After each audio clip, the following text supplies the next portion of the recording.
Hello and welcome to Ballot Meridian 2018 primary election coverage on HOMTV. I'm Bailey Lasky. Joining me through Skype are Ashanti Golar, who is the National Political Director of Emerge America, and Linda Lee Tarver, President of the Republican Women's Federation of Michigan. Today we are talking about women's role in politics, how to get involved, and the rising number of women running for office. For starters, could each of you explain the organization that you work for and what is your role there? Linda, let's begin with you. Thank you so much for having me. My name is Linda Lee Tarver. I am the president of the Republican Women's Federation of Michigan. It's a volunteer-led organization with the mission of getting Republicans elected and encouraging and recruiting Republican women to run for office. And so we provide support, training, education, and some mentoring as a result of that. Okay, wonderful. Ashanti, could you now tell us all about Emerge America? Absolutely. Emerge America is the premier organization for recruiting and training Democratic women to run for office through a signature 70-hour training program. We are in 25 states, half the country. We have trained over 4,000 women to run for office. This year we have 768 of our alums running, and we're just so excited about all of the energy we see around women wanting to run, to step up and lead.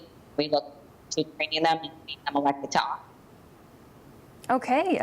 Now we're going to talk a little bit about why do you think that more women should be running for office? Ashanti, let's start with you this time. There are 520,000 elected offices in this country. Men occupy around 70% of them. Women are 51% of the population. I'm just going for parity here. I think if we want to have a reflective democracy, that means that we need to have more women in elected office. When you think about women in elected office, it's just different. We're more collaborative, we're more consensus driven. We look at the entire community and their needs. We bring a different and diverse voice. So that's why it's extremely important to make sure that we have women at the table to ensure that our voices are heard.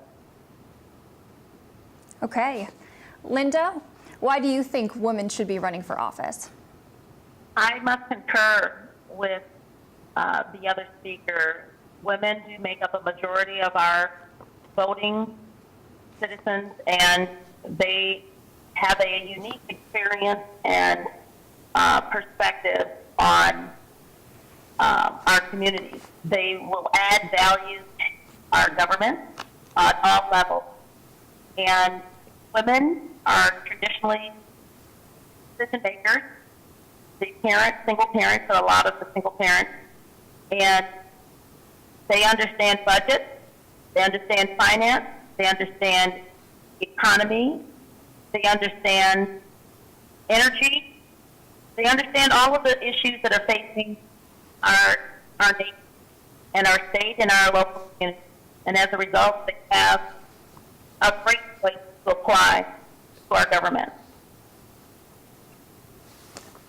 Could you speak even more to that? What exactly is it that women contribute to the political arena that doesn't exactly exist when only men are there?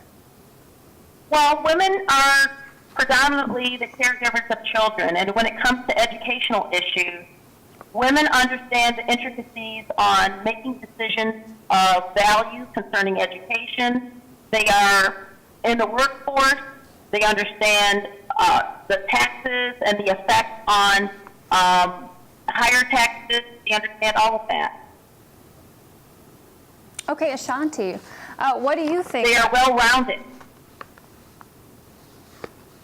What do you think that women contribute to the political arena that doesn't exist when only men are there? Here's the thing. We contribute our voices. It's just a simple fact that women's voices need to be heard. For example, we look at a lot of these photos and it's men sitting around the table discussing health care. What do they know about women's health care? Nothing. You see men sitting around the table and they're making decisions about education, but we know that it's mainly women who are at home at night doing homework with the children. is the fact that we bring lots of different perspectives and our voice needs to be heard. In this society, it should not be only men making decisions for women. All right, and then what obstacles that are specific to women when they are trying to enter politics? We can start with Linda. One of the things we found in looking at recruiting Republican women to run for office is that many of them have to be asked. I mean, they have to be asked to run for office. I don't know why that has been the case, but we have found it to be true. And I'm not sure if it's the case for all women running for office, but asking is important. So we know that doing the ask is important. That's a barrier. And then financing. Women have a very difficult time in asking for money. But ensuring that there is a financial support and there is gas, we found that to be a successful combination. And other things. Okay, and then Ashanti, what do you see as obstacles that are specific to women when they are entering politics? So Linda is absolutely right. Women do need to be asked to run for office more than men, which is really upsetting because the fact is when women run for office, they win at equal rates as men. We just don't have as many women running. Financing, fundraising is a huge obstacle because so many people don't see women as viable candidates. It's just so easy to see a straight white man as the most viable candidate, and that leaves women of color at a disadvantage. I am excited that we are starting to see this change with activism, particularly with millennial women. Millennial women are not being asked to run. They are stepping up. They're doing it. They're going for it, and they're winning. And we're starting to see women step up, do more giving to other women candidates so that they're not so much at a fundraising advantage. One of the things that I love about our Emerge women is they normally do get outspent 2-1, but guess what? They still win because what you don't have in money, you can make up in doors.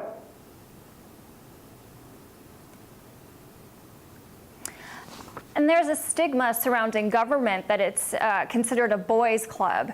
Is that something that's still going on, or is it slowly changing? What do you think, Ashanti? Well, there definitely is a saying that politics is the old boys club. So we say at Emerge, we're building the New Girls Network. And the fact is, when you do have more women running, you do change that. You have London Breed, who is the first African-American woman mayor of San Francisco. She is an Emerge woman. You have Lucy McBath, who's running for Congress in Georgia 6. She's an Emerge woman. As I mentioned, we have 768 of our alums running this year. This is the most that we have had because women are running, they are getting elected. And the fact is, men need to start making room for us because the fact is, it's our time and we're not going to go away. A lot of people like to say that this is a wave, and I disagree with it. This is a movement. This is a movement of women of all ages, of all backgrounds, of all demographics, of all religions, stepping up to have a space, to have a spot, to have a voice, to have leadership in your community. Linda, what is your thoughts on government as a boys' club, and is it slowly changing? I think that I wouldn't call it a boys' club. I don't want to diminish these grown men by calling them boys, but I think that there has been a tradition that has been established that has made it comfortable to see men in that role. And if you asked a young person 40 years ago the gender of a nurse, they would definitely say a woman, and a gender of a teacher, they would say a woman. And a fire person would be a man, and a police vote man. So I think changing some of those norms of looking at lawmaking as being something other than just only men.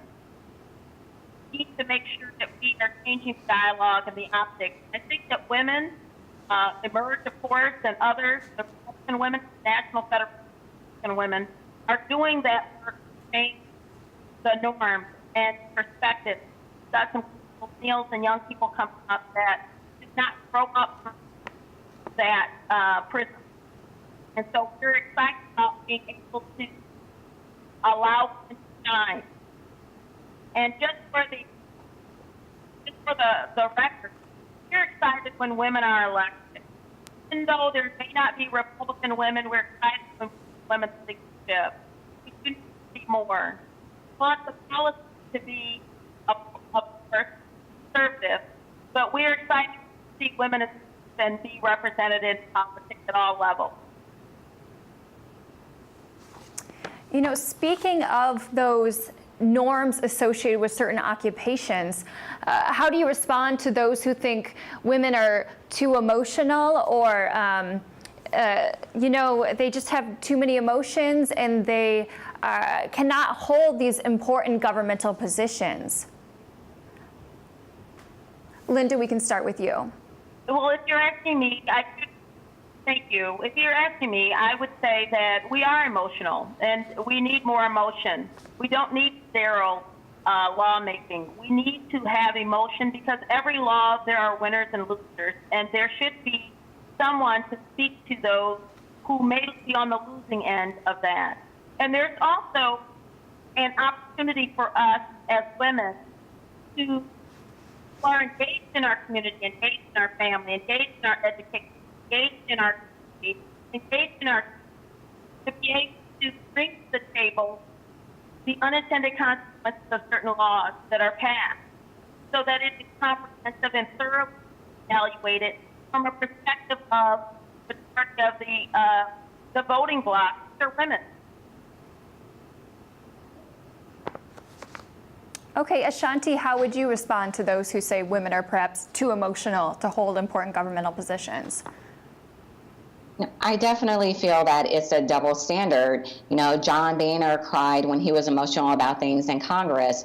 President Barack Obama cried when he got emotional about the children that were killed at Sandy Hook. The fact is, politics is emotions because it is people's daily lives, and those are things that you should be emotional about. It's because you should be caring, and if you don't care, you really shouldn't be in politics. So I'm glad to see women step up because they're emotional about gun violence prevention, when they're emotional about the environment, when they're emotional about having better immigration law. This is what we need. We need people who are passionate and getting up the right reason. So if you're not emotional, I don't want you representing me. Okay, then let's look at maybe why is it important to not only be putting more women in general in politics, but more specifically women of color and women of different ethnicities? Well, as an African American woman, I can assure you that my values does transcend other beyond my race. But there are certain things that are specific to African Americans and specific to women who happen to be Christians or Jewish or Muslim, or specific to other women who of color. We have certain things that have put in additional barriers, and as a result, we have to overcome those things that affect specifically women, and then those things that affect people of color in general. And so it behooves us to make sure that we support women and recruit women of color and put and surround them with the resources to do that, but also try to eliminate those barriers that prohibit them from having a successful campaign. So introductions and networking is important for women of color to integrate themselves to the system and understand how to run for office and how to network, how to reach in those communities for money and for votes and for meaningful dialogue to be able to connect. And Ashanti, what do you think about increasing the diversity with women in politics, increasing the number of women of color and women of different ethnicities?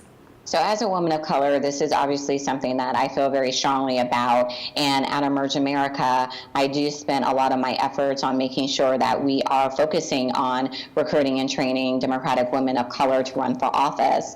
The fact is, our lived experience is different. So even when you're talking about a reflective democracy, that means that you do have to have more women of color in office too. So many of our alums, they're literally the first women of color to represent their district on a city council, a commission, a school board, and those districts are predominantly people of color, but they didn't have anyone look like them representing them. That's not a reflective democracy. You know, in Oregon, we have two sisters who are now serving on the school board. That school board is 60% students of color, but they never had another person of color representing them. This is what we need. It's also important because representation matters. You know, we're talking about getting more women to run. These young girls, they need to see someone who looks like them in these positions. That is also let us know that they can run for office. They can do this too. They can be that person. You know, Fox came out with a great article on groundbreaking women in the midterm elections. And some of them were great women of color Congress, who are running for governor. So it is important. Definitely, without a doubt, women of color have even more disadvantages than just a white woman who is running. But the fact is, as women of color, we know how to overcome and we know how to get things done. I hear some women of color tell me all the time that, you know, oh, so-and-so is discouraging me. They're saying that I shouldn't run. What do you think? And I tell them that if every woman of color listening to someone who wants not to run, we wouldn't have women of color in office. So if they feel passionate about what they're doing, they need to step up and run, and they can definitely run. Okay, so a lot of women feel very passionate about politics, but they don't necessarily want to run for office. What are some ways that women can try to get involved in government and get involved in issues without necessarily running for a governmental position? Oh, yeah. So there are so many things that women can do. One thing that isn't talked about a lot is getting an appointment to a commission or a board. So your mayor, your governor, they're always looking for people to fill these positions, particularly women.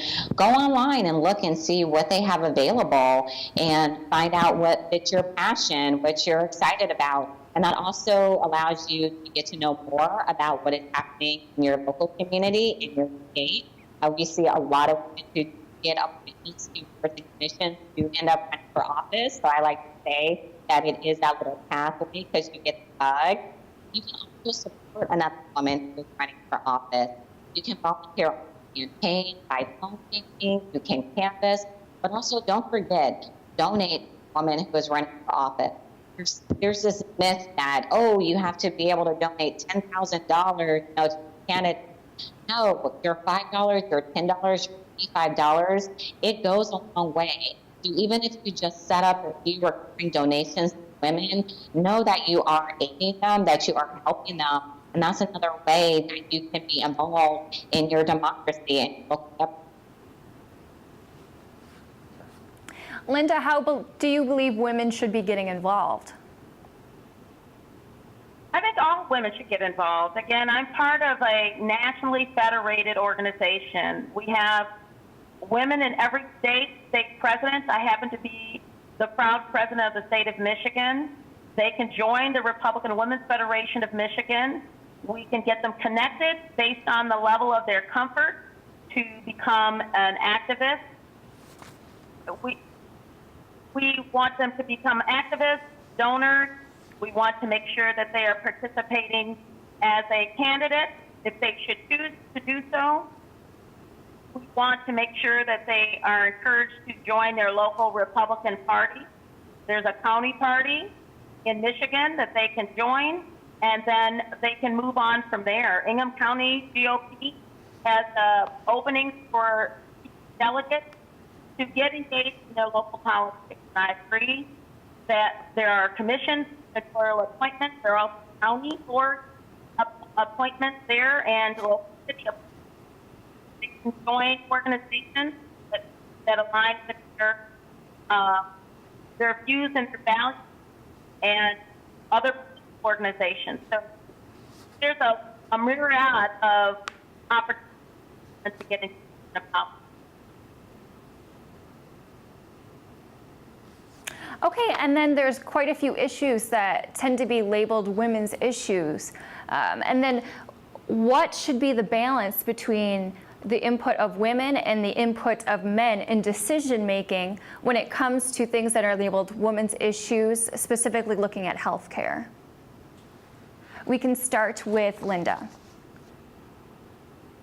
Well, one of the things I disagree with my co-host is that there is a sole women's issue as it relates to health care. I don't believe that men should be excluded from women's health decisions.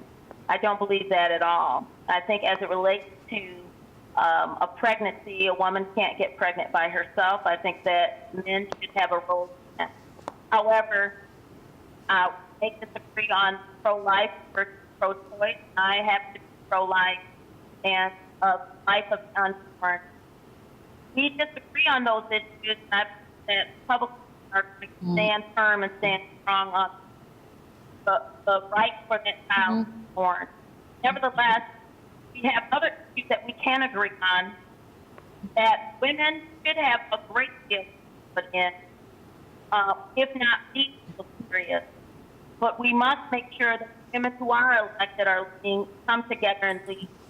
Don't want Democrat and Republican or independent women divided on those.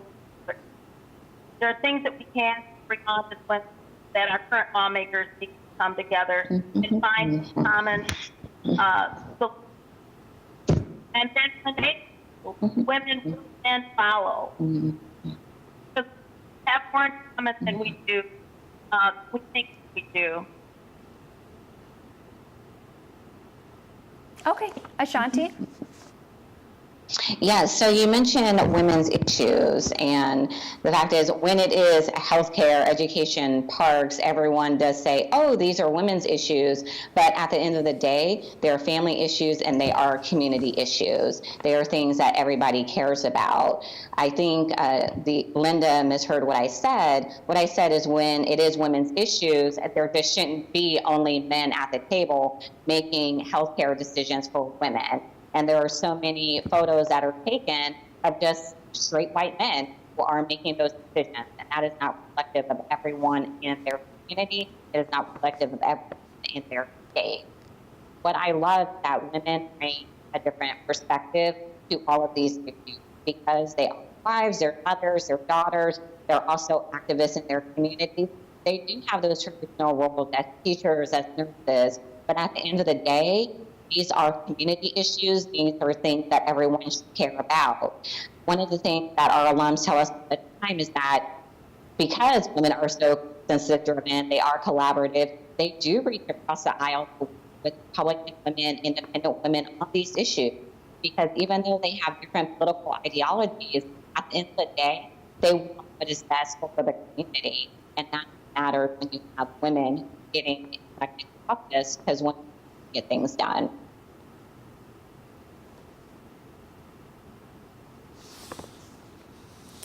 Okay, and there has been a record number of women who are currently running for office.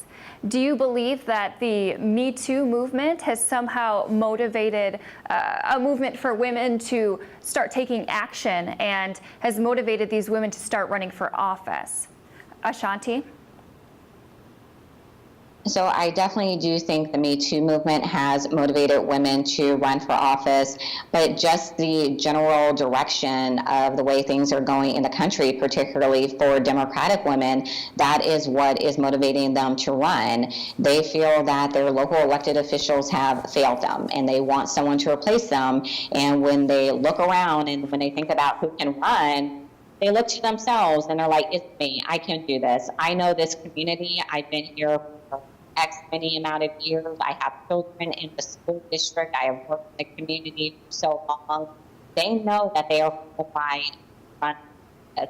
And I think that's the thing that excites me most about seeing all these women who step up. They know that they're qualified. They have experience. They can do the phone banking. They can do the door knocking. They can do the public speaking, that they see that they are just as qualified as everyone else, just put their name in that ballot to run and to represent their community. So I'm so excited about seeing all of these numbers in 2018. Even in 2017, we saw so many women stepping up to run, which was great. Since that was an off-election year, our Emerge Virginia affiliate, Emerge Maine affiliate had really, really great women get elected to office in that year. So I'm excited that women are seeing that their everyday lived experiences translates to them being elected. Linda, do you see the Me Too movement as a motivator to get women involved? Not on behalf of Republican women. I can tell you that Republican women are getting more and more involved because of the 2016 election. We were excited about electing Donald J. Trump president. We think that he's done a phenomenal job as president.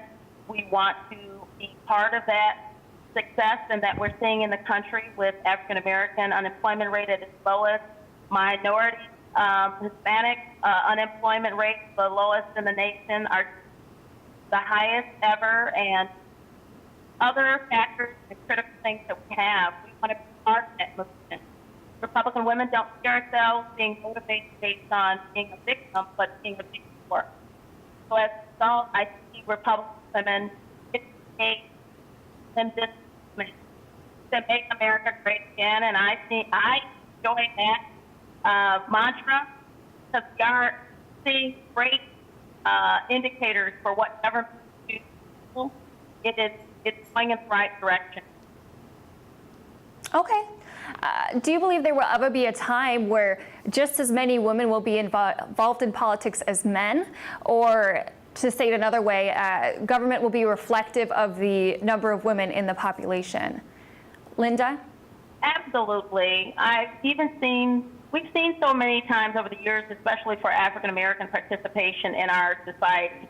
Again, we want to, as far as Republicans are concerned, we want to make sure the right person is elected, and we need to change the prism to look at women as the right person and to see them in the role of leaders, as the lawmakers, as president, and looking at the capability, not the color.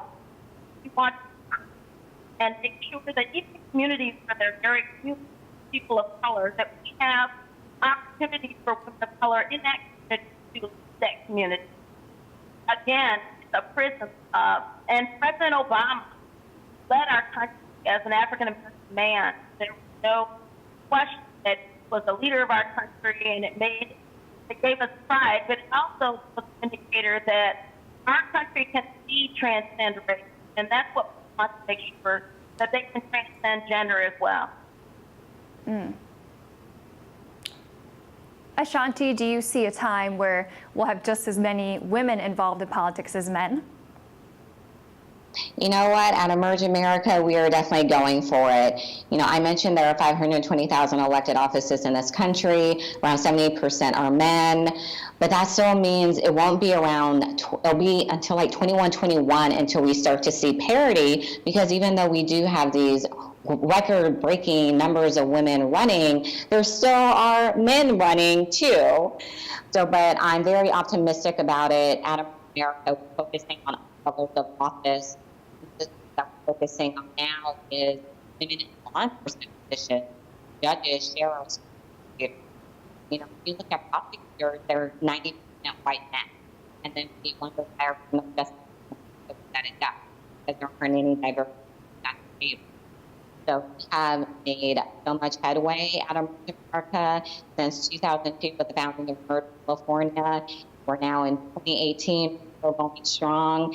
And we know that we're going to be able to do it by just continuing to have our strategy of that consistent 365 days a year on the ground recruitment, letting women know that we need them in elected office, we need their voices, and we can actually get it done. And what should men be doing to make sure women have a seat at the table and have their voices being heard if these men want to make sure these women are being heard and reach out and create that equality? Yes, so even though we're a women's organization, we love men. Several of our affiliates have Men of Emerge. When I go to our fundraising events and info sessions, there are so many men there because they want to see more women in elected office. You know, I had a really great conversation with a Lyft driver after the 2017 election, and he was asking me if I had followed the results in Virginia and what did I think about all of these women getting elected. And I told him I thought it was pretty great. I know some of the women who got elected, and he said, I loved it. It made me so happy. My daughter saw that, but I know those women are going to be the ones who are going to get it done. And that conversation filled me with pride because there are just men out there fully invested men who know what we bring to the table, but they also know that when women are elected to office, it's creating a better country for their daughters, and not always completely warms my heart.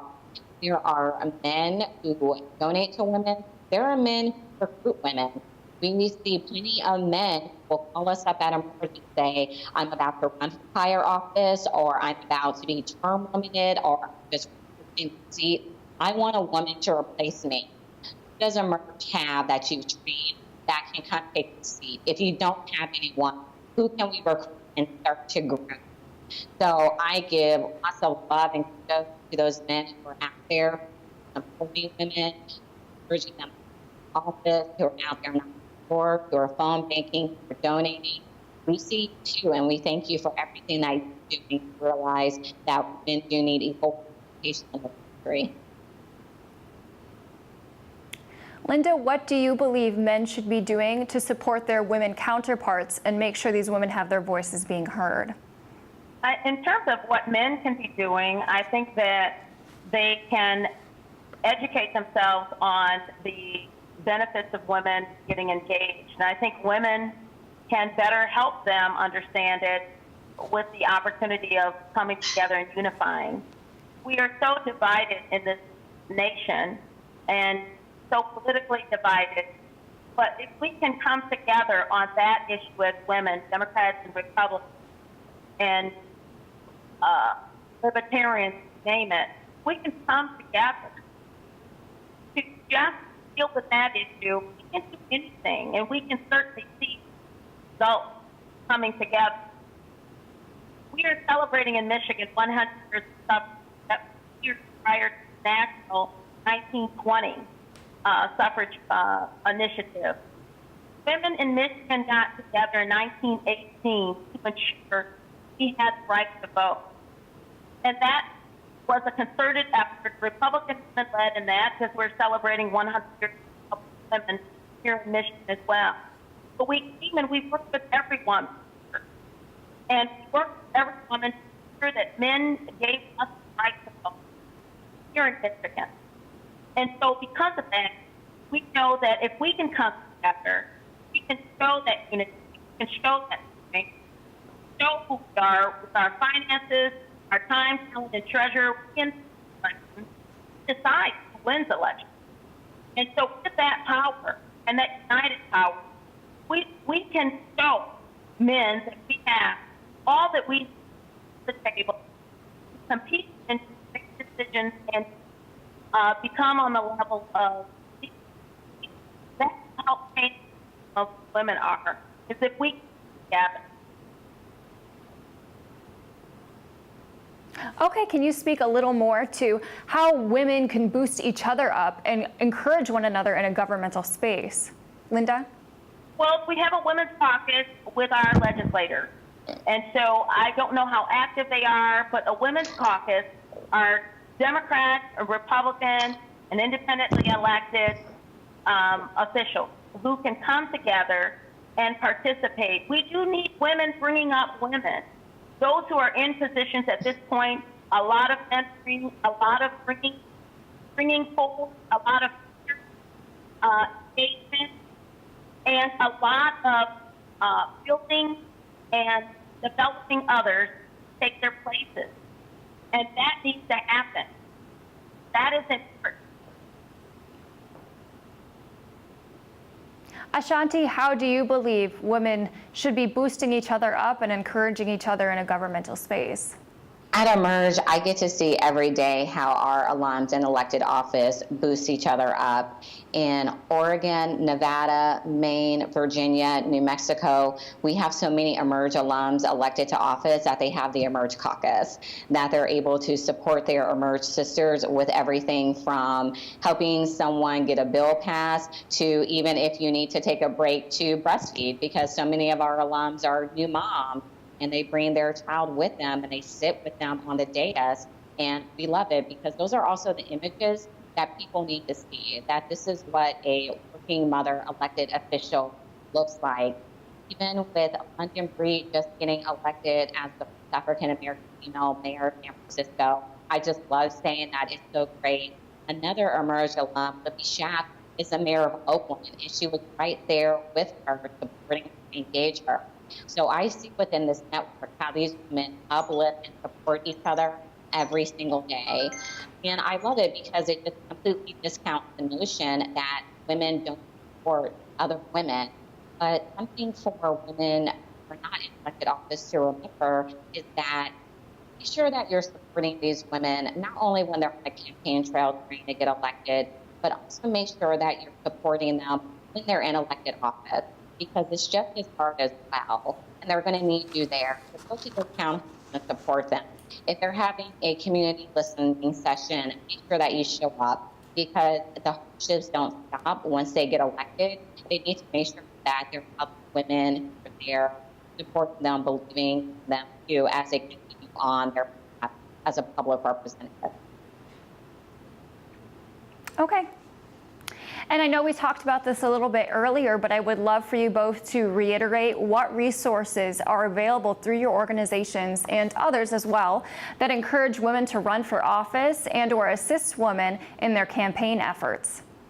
Ashanti, let's start with you. So you can go to www.emergeamerica.org. You can also find us on Facebook and Twitter at Emerge America. We recruit and train Democratic women to run for office. We have a signature 70-hour training program that walks women through everything from fundraising, field, how to write a campaign plan, public speaking. You walk out of our program ready to run for office.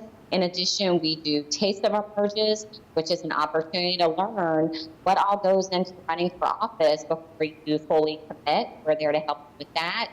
We also do boot camps, which are 2.5-day intensive training programs for women who are on the ballot this cycle who haven't had the opportunity to get trained and want to increase their skills on a campaign trail. So we are there to serve Democratic women who want to run for office, but once we're done training you, you become a part of this great network. We don't just let you go off, fly a little birdie, and become an elected official. You have 4,000 women across the country who are rooting for you and want you to succeed. And Linda, how about your organization? How are you guys encouraging women, and what do you do to help them run for office and assist with their campaign efforts? Well, the Republican Women's Federation of Michigan website is www.rwfm.org. That's rwfm.org. That organization that I am so delighted to lead is an organization dedicated to recruiting, training, supporting women to run for office and getting them elected. Not just running for office, but actually getting them elected. Also, we've partnered with MEP, which is Michigan in Excellence and Public Service Series. It's an organization here to train Republican women to do just that. Run for office, build your campaign, and take you through the entire process. We partnered with a League of Our Own, and we've got some great, phenomenal results from that as well. So Republican Women's Federation of Michigan, and of course we've got phenomenal Republican women organizations as county chairs and district chairs, and they have great opportunities for Republican women here in Michigan.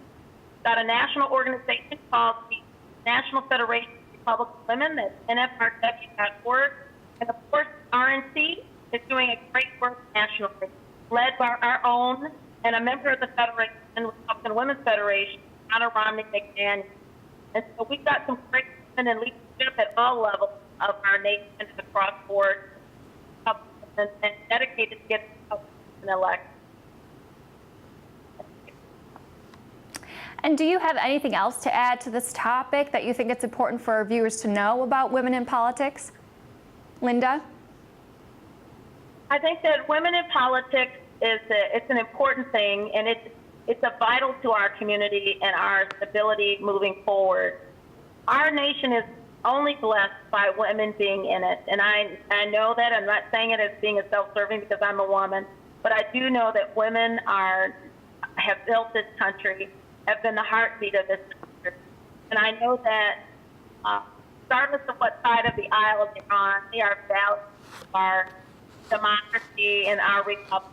So I'm excited about women deciding to their homes and give up time, talent, and treasure, and many to do great work. And so I applaud them, I encourage them, and I'm excited about what is happening around our nation and our state. And Ashanti, do you have anything else that you'd like to add about the topic, or you think it's important for our viewers to know about women in politics? If you're a woman who wants to get involved in politics, just do it. If that involves running for office, know that there's great organizations like Emerge America that want to support you. If you want to get on a board or a commission, please look into it. But then also realize that we need women at all levels of politics and all roles in politics. You know, for me, politics was just something I loved and was a hobby, and I've been able to turn it into a career. I literally get to wake up every day and do what I love, which is empowering and encouraging other women to live their dreams to make this country better. So know that there's absolutely a place for you, there's a role for you, and it's never too late to get involved. Wonderful. Thank you, ladies, so much for joining us through Skype today. You're watching Ballot Meridian 2018 primary election coverage on HOMTV. I'm Bailey Lasky. Have a great day.